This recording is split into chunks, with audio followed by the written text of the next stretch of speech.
This is Real Deal Sports Talk with KP, October 11th, 2018.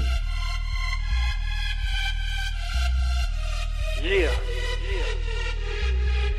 Let's go.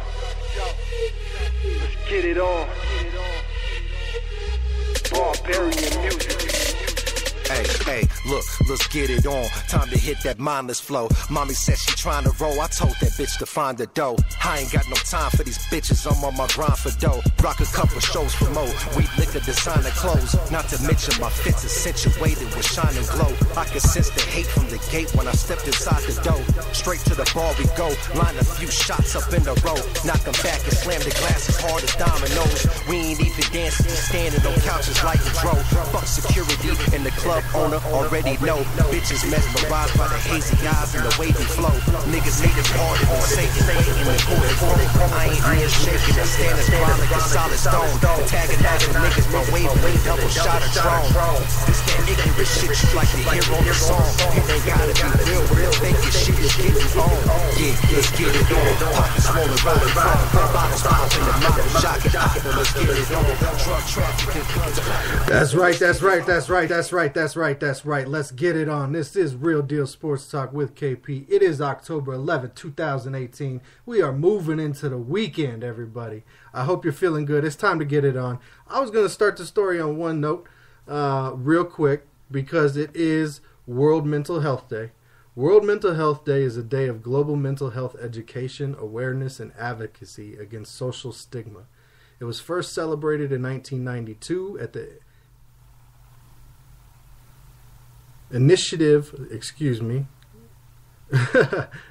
initiative of the World Federation for Mental Health, a global mental health organization with members and contacts in more than 150 countries. This is something you know that Real Deal Sports Talk, we are in support of. At our website, we have different numbers for different things where you can get help, whatever it may be, addiction, suicide prevention, sexual assault. Reach out, get help. We're here for you. Reach out to the show. Friend of the show, Vance Johnson, you can reach out to him. His information's on our website as well at realdealsportstalkwithkp.com. You have other athletes doing great things right now, other stars, other well-known people coming out and sharing their story. Kevin Love doing a lot of stuff. Another great organization that's out there doing great things in the world of mental health in sports and head injuries and things like that is a company called Noggin Sports in Ireland, actually. And they have a clothing line, a hat line, and they are all about mental health and the effects of, brain injuries and things like that. So you can check them out as well. A little shout out there for those guys. All right, so now let's just get it on. It's week 6. We got a lot I want to try and pack into this show, and we got 45 minutes to do it. We got our picks. We got the schedule breakdown. We want to get to the fantasy update today. The Jags rumors going crazy today about Shad Khan maybe moving them to London as soon as 2022. Chris Wessling put out his 10 trade candidates. Bill Barnwell put out his 11 sensible mid-season trade ideas. The Major League Baseball playoffs are going on. Mascots getting retired. The teams I said to look at in baseball. Justin Gallegos, a great story. And Khabib with his new pronouncement today. So we got a lot to get to, so we're going to get it on. Week 6 schedule. Let's jump into it real quick. We got Thursday Night Football kicking off here in about an hour 45 minutes between the Eagles and the Giants. The Lions and the Saints, they are off this week. They, don't worry about them. They're done. They got the week off to heal. Drew Brees can celebrate a little bit. The Lions can try and figure it out. And they'll get to come back next week and compete. But tonight, the Eagles 2-3 against the Giants 1-4. Who at the beginning of the season thought either one of these teams would be in this position? We're still waiting for this Giants offense to take off with all of the weapons they have. Odell Beckham's making his comments because he's kicking it with Lil Wayne.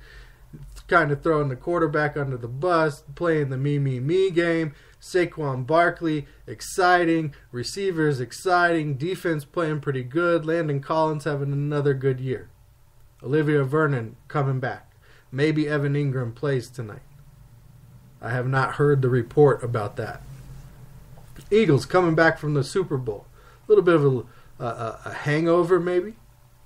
Maybe they came back down to earth. Maybe the run they were on that I called magical, like the Panthers run that they went on when they weren't really that good of a team, talent-wise, but everything fell in line and worked for them, and what they did was working, and it kept moving and getting stronger. That's not there right now. Same players, same systems, added some guys. But that system, that consistency, that train, that magic run that they got on to make that less talented team beat everybody. Now guys are geared up for you. Now you got more tape on you. Now you're not catching people off guard. Now you're getting everybody's A game because you're the Super Bowl champs. A lot of factors are changing for the Eagles. It's going to be a good one tonight. It always is in these two play each other. These two fan bases do not like each other. It's at MetLife Stadium. Whew, it's going to be fun to watch. Then we got the Buccaneers at the Falcons. Easily could have seen these two teams with different records going into this one. The Buccaneers playing pretty well. Jameis Winston going to get his second start now. The Falcons look like maybe they're starting to figure some things out. Last week was rough as they got spanked by Pittsburgh. Panthers at Washington. These are the early games we're going through right now. I'm still waiting for the Panthers offense to take off the way I thought it would with Norv Turner at the offensive coordinator. Super shout out, mad respect for Eric Reed and the Panthers organization for bringing in this all-pro safety to help your team on defense, continuing to kneel during the anthem because we are not where we need to be yet as a society, and Ron Rivera coming out and saying, you know what, him kneeling during the anthem is a non-issue, which it's not a non-issue. It's a symbol of a bigger issue that still needs to be addressed, sadly, more than ever. Our voices need to be heard as loud as the racists and the bigots and the quote-unquote Christians who are not being Christian. Everybody who wants to be divisive. I have to be a Republican. We're beating the Democrats. Screw the liberals. That was a little bit of a tangent. Let's get back to it. Seahawks at the Raiders. This Raiders team clearly is going to be remade in John Gruden's image. He's going to rebuild this team. He likes veterans. They're an old team right now. That's hurting them. They don't have the youth. They don't have the explosion guys. You let your best defender go. I know that's a broken wheel of a story, but you look at where they're at. You look at how he's not getting along with the promising young quarterback. Seattle's starting to get gritty again. Marshawn Lynch going against his former team. His former team this week, Doug Baldwin, talking all about how much everybody loves him and respected him and all the stuff he did for the team. So there's some storylines there. We'll watch it. Ken Norton Jr., he's coached for both teams on the defensive side of the ball. Colts are at the Jets. The next early game, this is the battle of two teams that are really pretty evenly matched.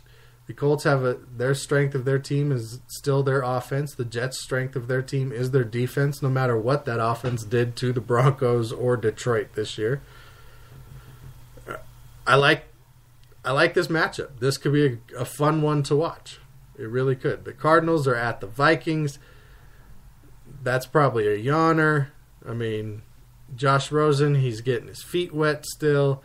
David Johnson's still coming back from the injury. Offense is not the same. The defense is playing defense. They're not really playing good, but they're not really playing bad. They're missing some pieces. Chandler Jones still hasn't dominated yet this season. And that's because they can now systematically, offenses can just, let's just take him out of the equation. Last year's draft pick, Reddick, has not come along as much as I thought he would, and I think that's maybe because they're playing him at the wrong position, trying to make him a traditional linebacker. I think they probably should have added 10 or 15 pounds to his frame, made him a Von Miller size, and kept him at defensive end, and made him a rusher. And let him rush from the weak side or the back side all the time. Let him use the athleticism. Put him in a position to use the skills that he has to be successful. Yeah, he played safety. Yeah, he played linebacker. Yeah, he played defensive end in college.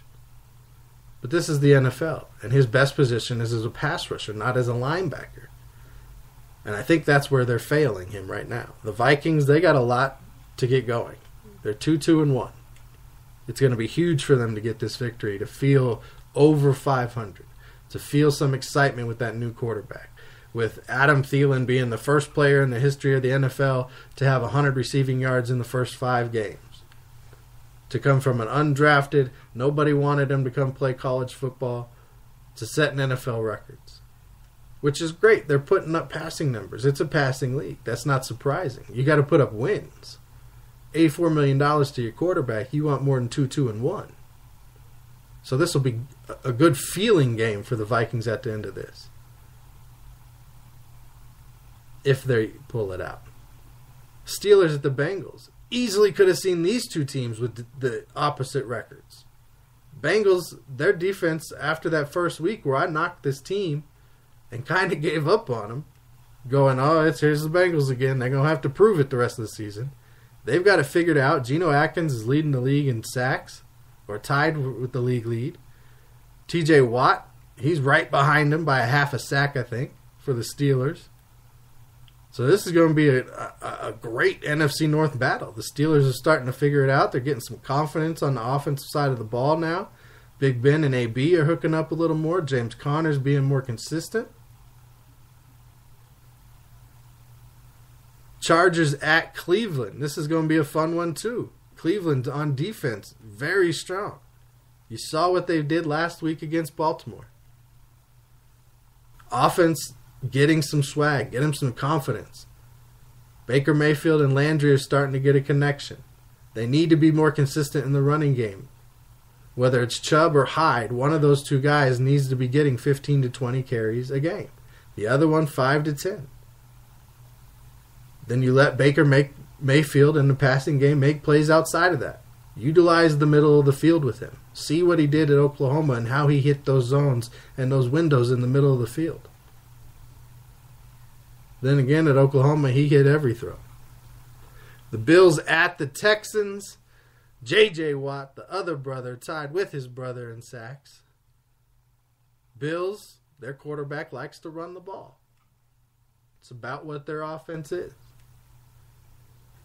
Shady McCoy maybe gets traded. A lot of rumors about him right now. Philadelphia inquiring.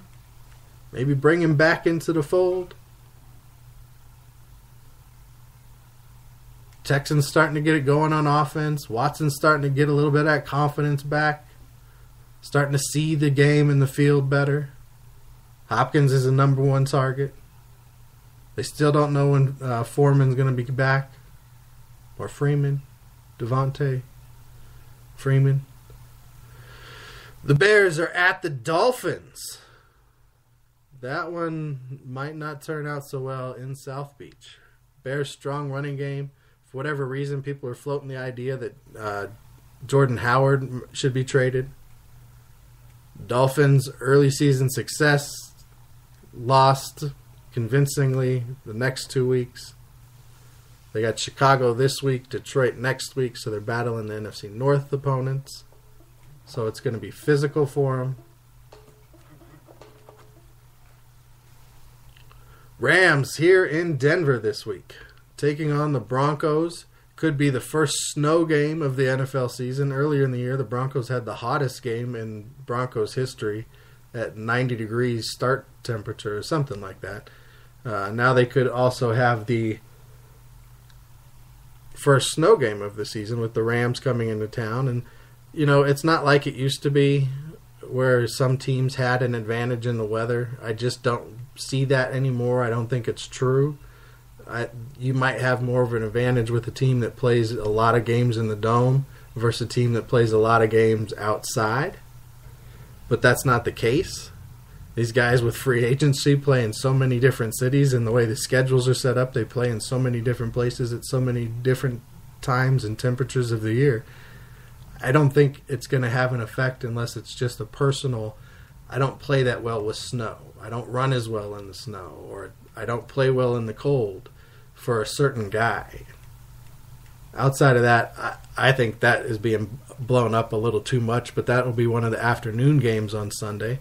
The Ravens are taking on the Titans. Titans took a little step back last week in that surprising loss. Ravens, they thought they were the talk of the town. People were saying they're now a Super Bowl contender. Then they got beat by the Browns last week. And again, I picked the Browns to have at least 7 wins this year, so we'll see.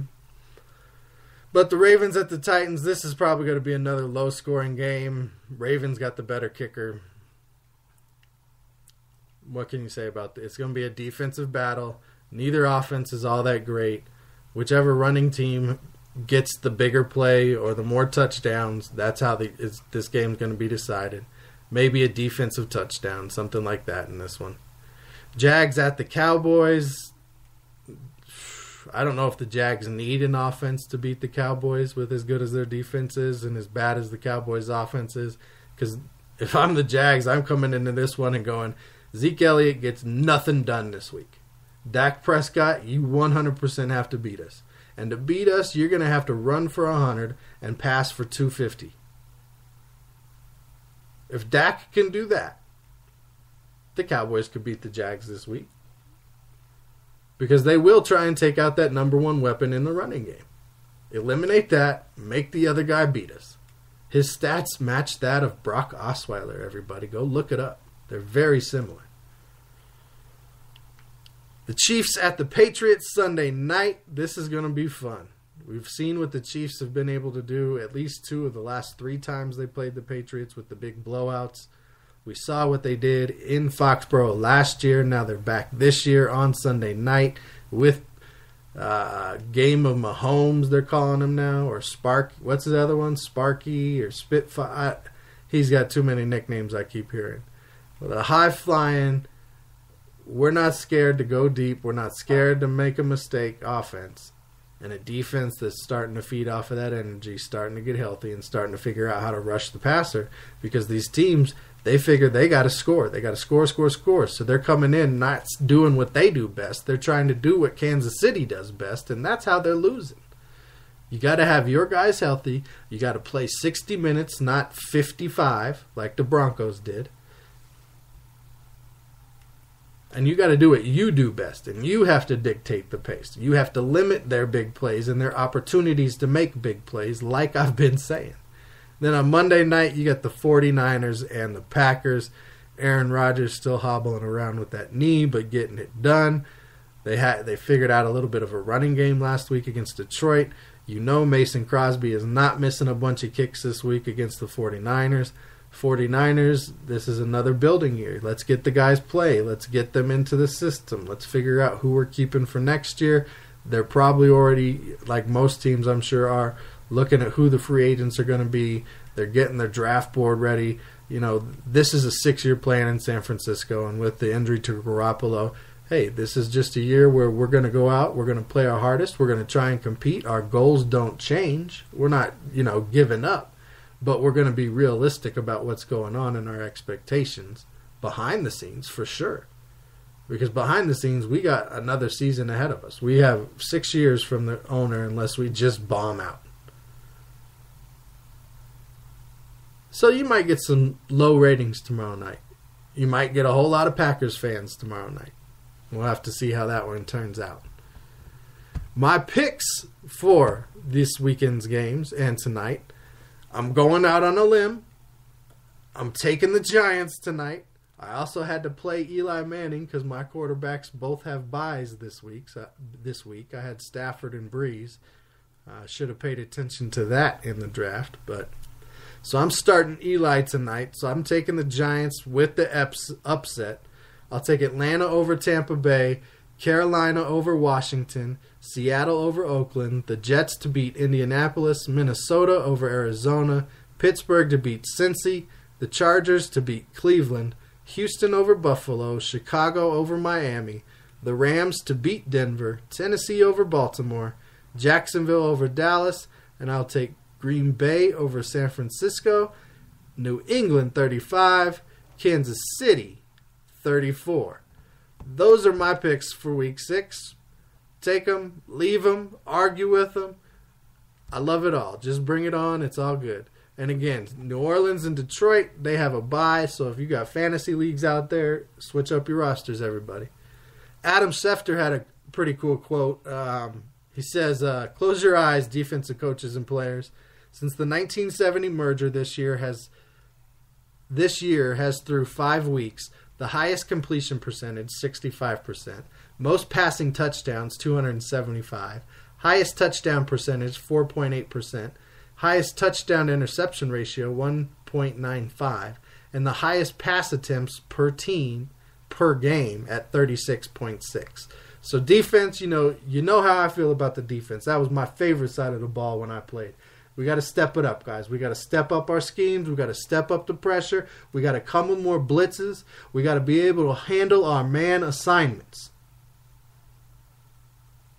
Because now it's our time to evolve. They did everything they could to set up these offenses. Now it's time for us to go, okay, we taking the game back. Not because we're going to be physical and hurt nobody. Not because we're going to lead with our heads. Not tackle, right? But because now we're going to be the ones getting creative and disguising stuff. Time to do it, coaches. It's time to bring it. Jaguars, I told you guys at the beginning of the show, there's this idea being floated out there that maybe by 2022, their owner, Shad Khan, could be moving the Jaguars to London. Would they keep the Jaguars name?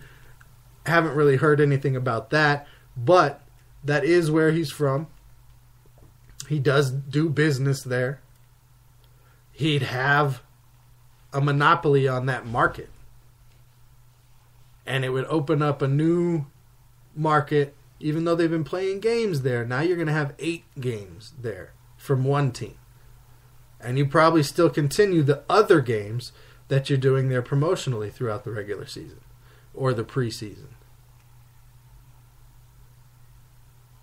So if they do choose to do this, it's for financial reasons. Like, Jacksonville's not a bad market for football. You're real close to University of Florida, so you have a football fan base there. Football's huge in the state of Florida, right? Almost on par with California and Texas, Alabama, Georgia.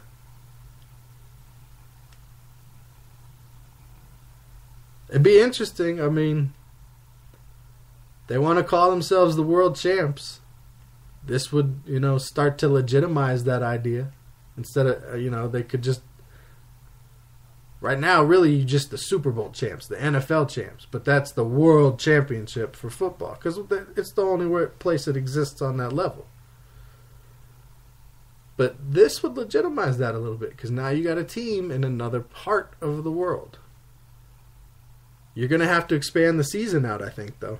It's going to be hard to schedule that, to have that kind of travel in there for teams to travel over to London. And then when you start expanding to London, you're going to start to want to expand to other places, which now your 17-week season, even if you don't figure out how to get more games in there, that 17-week season all of a sudden becomes 20 weeks, 18 weeks. I mean, where do you stop to be able to fit in the required travel?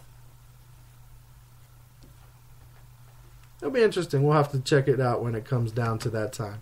All right, let's check up on the Fantasy League. I'll let you know where everybody's at, the ranking-wise, really quick. KP's Showdown, 3rd annual. Currently, first place in the starters division is the DC Titans. I was in first place. I'm down this week to 2nd place in the division. And 4th, actually, overall, as I dropped there as well, overall. Ravens Army is in 3rd in the division. The Mustangs are in 4th. Packers owner rounding up the starters division in 5th place. On the bench side, we have Giselle Bündchen's male mistress moving up 3 spots this week to not only first on the bench side, but first overall. You have C103A moving down 2 spots overall to third and second in the division. T Unit is third in the division. BAM F4105 is fourth. And the Purple People Eaters wrap up the bench division in fifth place, currently 0-5 on the fantasy season. Ouch. So that's where everybody stands right now in the fantasy league. We're not going to get into everybody's points and everything like that. That was just real quick. Where are we at time-wise? We got about 20 minutes left, so we'll see what we get to. Chris Wessling put out his top 10 trade candidates. It's kind of funny. He has 10, and ESPN's writer Bill Barnwell, he has 11 on his. It's like, let's make sure you got one more than he does, okay? So, on his, you're going to see, I'm loading up the page here at NFL.com. You have Le'Veon Bell, LaShawn McCoy, Deion Buchanan, Shane Ray, Demaryius Thomas, Devontae Parker, Carl Joseph, Tevin Coleman, Amir Abdullah, and Jordan Howard. So that's where I saw the Jordan Howard thing. And a couple of the names on there strike me as these guys are not going to be traded. Jordan Howard's not going to be traded just because they have Tariq Cohen and he went off. Jordan Howard's going to be needed in December. Amir Abdullah, that one kind of makes sense. Tevin Coleman, I don't know why you would trade Tevin Coleman. Devontae Freeman, is he back? Is he going to be able to carry the whole load by himself? The 1-2 punch, when used right, was very successful for them. Carl Joseph, that one's a surprise, but not really with John Gruden taking over because that was not his draft pick. And he's kind of underperformed from even what I thought he would do. Devontae Parker of the Dolphins, really kind of falling out of favor there, has some trade value, I guess. Demaryius Thomas, that one I don't agree with. I think he has a lot of value. I think they need to move him inside because he blocks better. He can help on some of those chipping blocks. And he can be used like Larry Fitzgerald was out of the slot and be that bigger bodied guy who can post up in the middle and work the middle of the field since they don't have a lot of tight end play. Almost like a pseudo tight end. That's what I would do with Demaryius Thomas right now. Shane Ray, the pass rusher, you want to try and get something for him. You didn't give him his 5th-year option. You don't have a long-term deal in place. You got Bradley Chubb this year. Deion Buchanan, I think they need him right now, that team does. But they're not going anywhere, so I guess if you can get any kind of value, a 6th-round pick maybe, you go ahead and do that. LaShawn McCoy, the Bills need to rebuild. It'd be nice to have the money off of his contract. And Le'Veon Bell, we'll have to see. You know, I said I like to see him be traded because I think that was what would be best.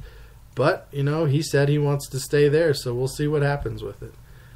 He still says he's reporting week 7, so maybe he doesn't get traded. Maybe he plays and they figure it out and it helps boost Pittsburgh for the second half of the season.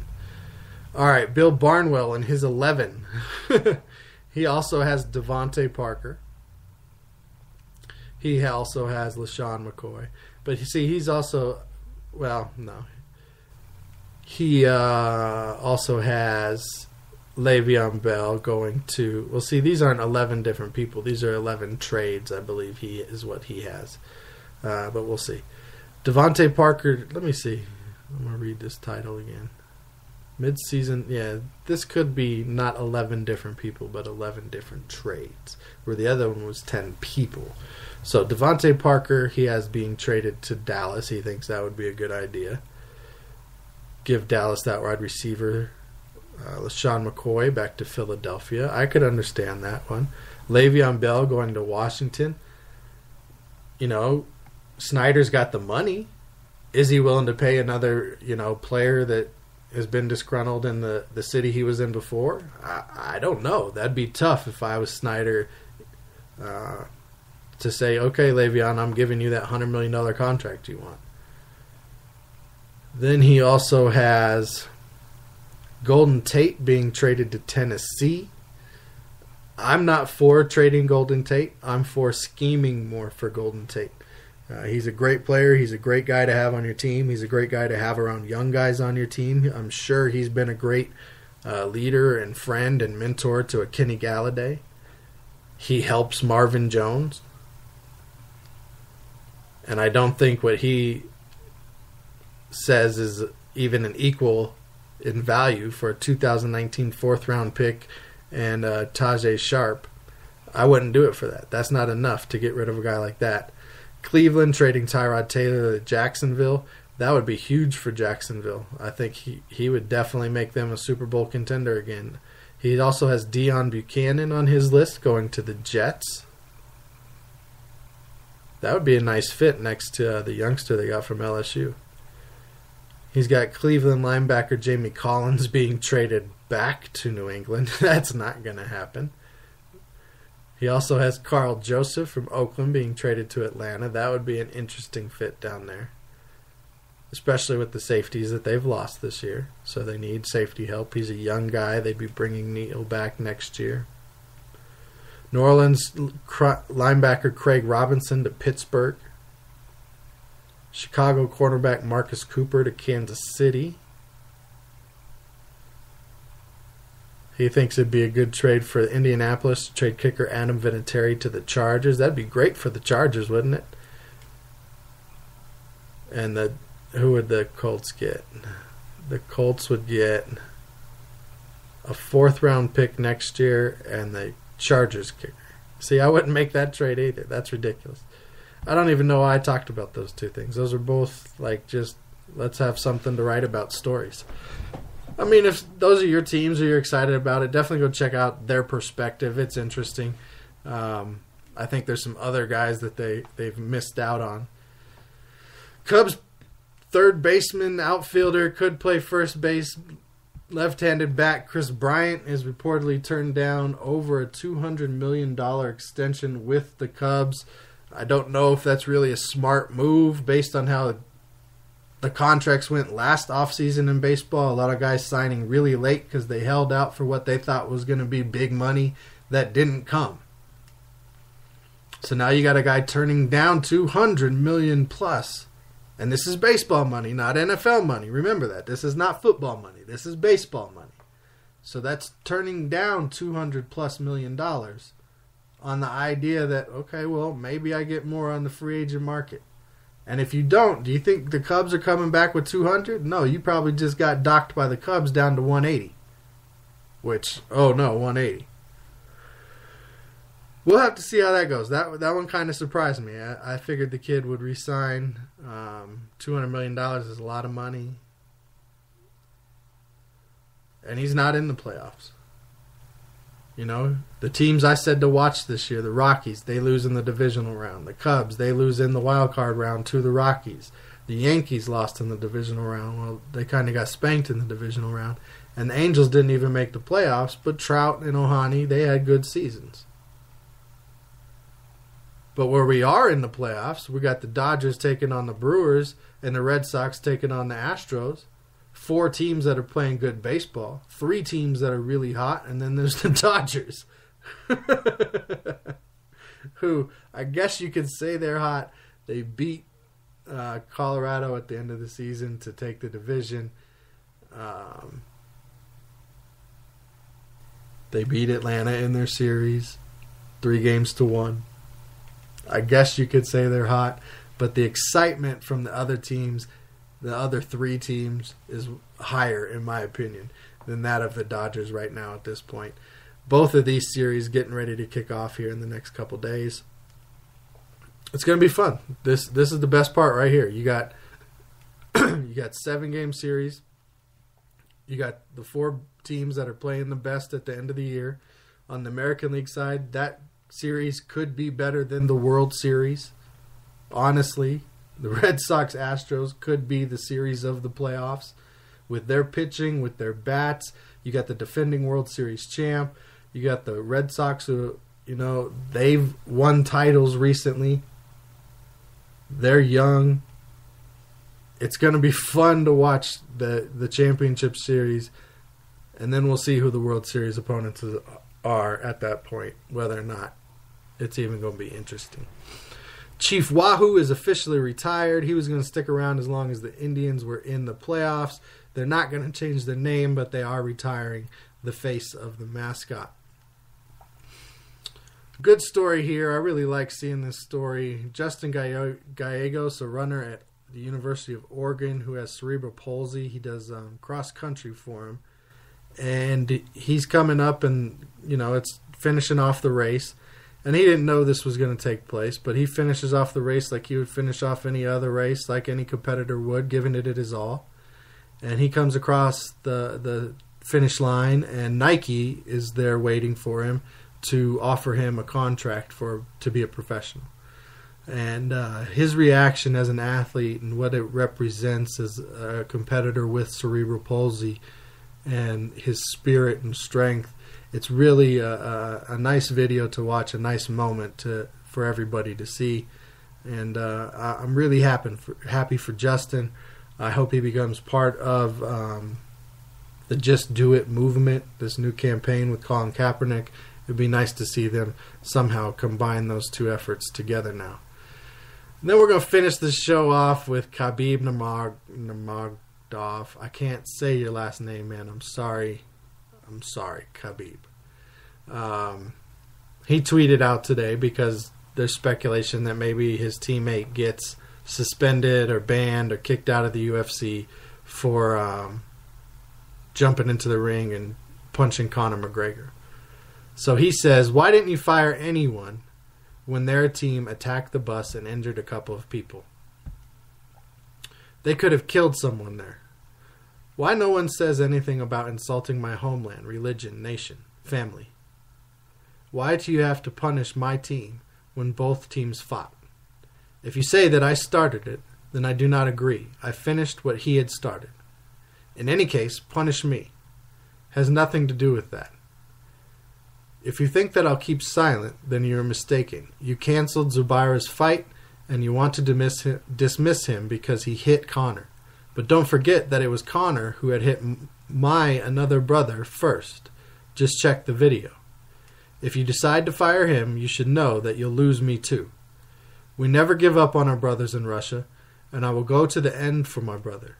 But if you still decide to fire him, don't forget to send my broken contract, otherwise I'll break it myself. And know one more thing. You can keep my money that you are withholding. You are pretty busy with that. I hope it won't get stuck in your throat. We have defended our honor, and this is the most important thing. We intend to go to the end. Now, here's a couple things where he's just lost in this situation. Nobody could have been killed in that attack. He wasn't trying to kill anybody in the attack. And if it was, it would have been an accidental death. There was no murderous intent. He intended to break the window. He intended to call you out.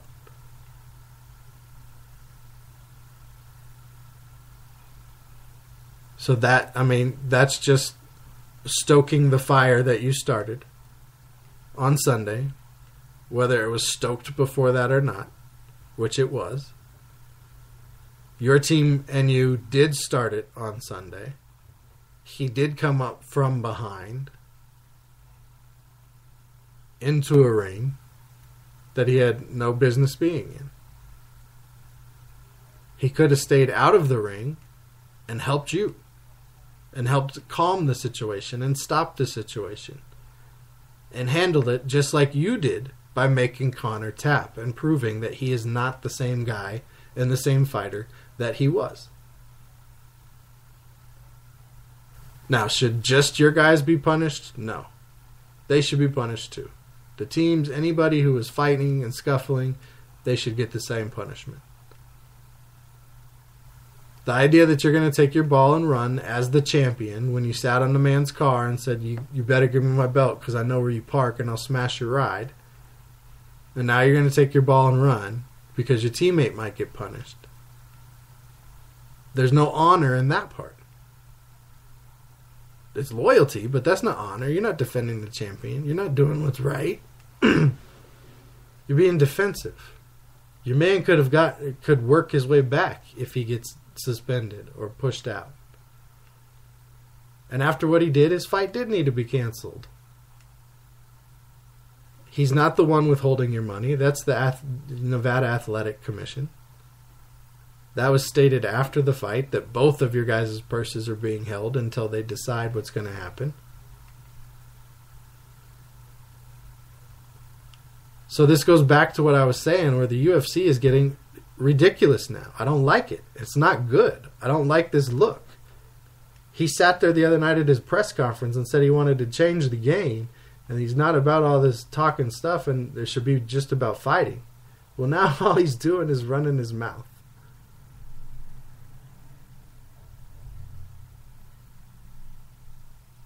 I'm ready for, watching the two guys, Cormier and, God, I can't remember the other guy. The guy he's facing at 230. Watching them talk about fighting each other, that's how it should be. You don't have to like each other, but look, we're mutual respect because we're fighters. We're not going in there to hurt each other. We're not going in there to talk stuff. We're going in there to compete. We're going in there to battle.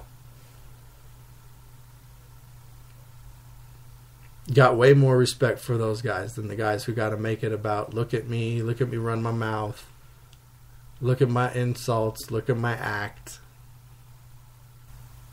I respect the competitor. That's the part of the game I respect. The other stuff, I could take it or leave it. But when it becomes the main part of what's going on, it's not what we're about. It's not real. Until next time, everybody, you know how we do. Just be real.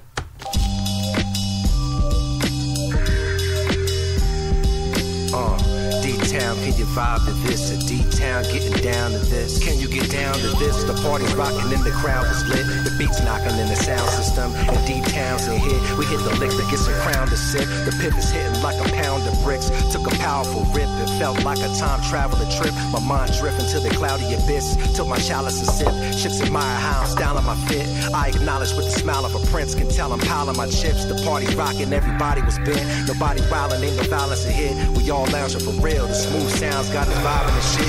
And D-Town steady vibing to this. Can you get down to this? The party's rocking and the crowd was lit. The beats knocking in the sound system. And D-Town's in here. We hit the lick that gets the crowd to sip. The pivot's hitting like a pound of brick. Can you get down to this? The party's rocking and the crowd is lit. The beats knocking in the sound system. And D-Town's in here. We hit the lick that gets the crowd to sip. The pivot's hitting like a pound of brick. Can you get down to this? Living life to the fullest is an everyday philosophy. Walk up in the spot and get the party popping properly. Ain't no beef now, we just chilling inside. All the energy is positive, we feeling that vibe. Politicking with my people, we get to reminiscing how we fit the whole script. Now we in better position, still be on a mission, turning dreams to fruition. Getting street knowledge, no fees and tuition. Think about the future, how we need to teach children. Already reached thousands, we about to reach millions. Break the glass ceiling, how your ass feeling? Like a superhero on these comic book villains in the Mile High City. You know we stay blazing, I'm high off this life though, the feeling is amazing. Never had nothing, now every day is celebrated. That's celebrated tonight, can get elevated. The party's rocking and the crowd is lit. The beats knocking in the sound system. The D-Town's in here. We hit the lick that gets the crowd to sip. The pivot's hitting like a pound of brick. Can you get down to this? The party's rocking and the crowd is lit. The beats knocking in the sound system. The D-Town's in here. We hit the lick that gets the crowd to sip. The pivot's hitting like a pound of brick. Can you get down to this?